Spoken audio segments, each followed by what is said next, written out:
आगे आगे गजानंद जी मुसवा सवारी करके। आगे आगे गजानंद जी मुसवा सवारी करके। रिद्धि सिद्धि संग मालाए रूप प्रभु के मन लाभाए। रिद्धि सिद्धि संग मालाए रूप प्रभु के मन लाभाए। हाथ मोदक लाडू धर के आए। आगे आगे गजानंद जी मुसवा सवारी करके। आगे आगे गजानंद जी मुसवा सवारी करके।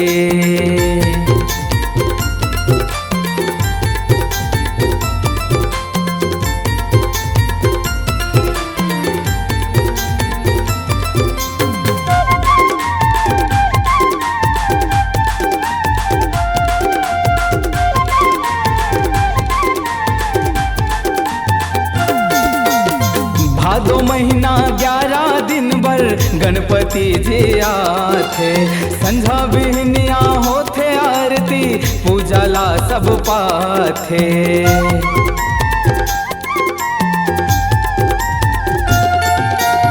भादो महीना 11 दिन भर गणपति जी आथे।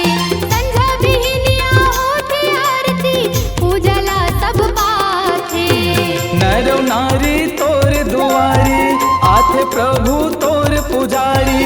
नर नारी तोर दुआरी आथे प्रभु तोर पुजारी। पूजा करे तोला सुमर के।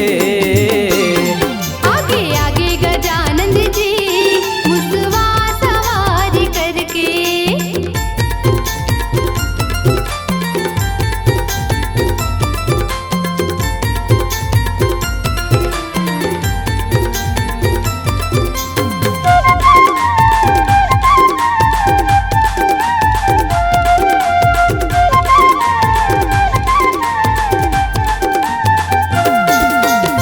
गाँव गली औ चौक चौराहा माँ बैठे प्रभु हर घर माँ।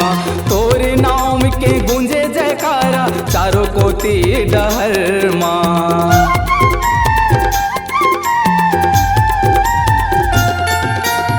गाँव गली औ चौक चौराहा माँ बैठे प्रभु हर घर माँ। तोर नाम के गूंजे जयकारा चारों कोटि डहर माँ। तोर पंडाल सुघर बनाए तोरन पताका वो माँ लगाए। तोर पंडाल सुघर बनाए तोरन पताका वो माँ लगाए। आनी बानी के जुगाड़ करके। आगे आगे गजानंद जी मुसवा सवारी करके।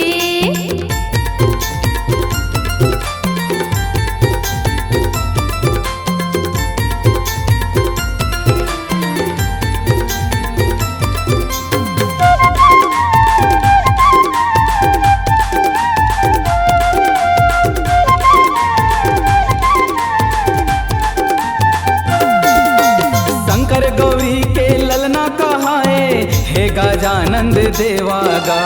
जयदास अमन 11 दिन ले मिलजुल के करे सेवागा।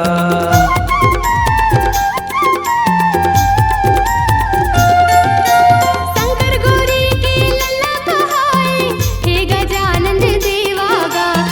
तोरी बेटी गंगा देवा 11 दिन ले करे सेवागा। तोर माया में बंधा गे हावन तोर भक्ति में रंगा गे हावन। तोर माया में बंधा गे हावन तोर भक्ति में रंगा गे हावन। दुख जाबे प्रभु तैहा हर के। आगे आगे गजानंद जी मुसवा सवारी करके। आगे आगे गजानंद जी मुसवा सवारी करके। आगे आगे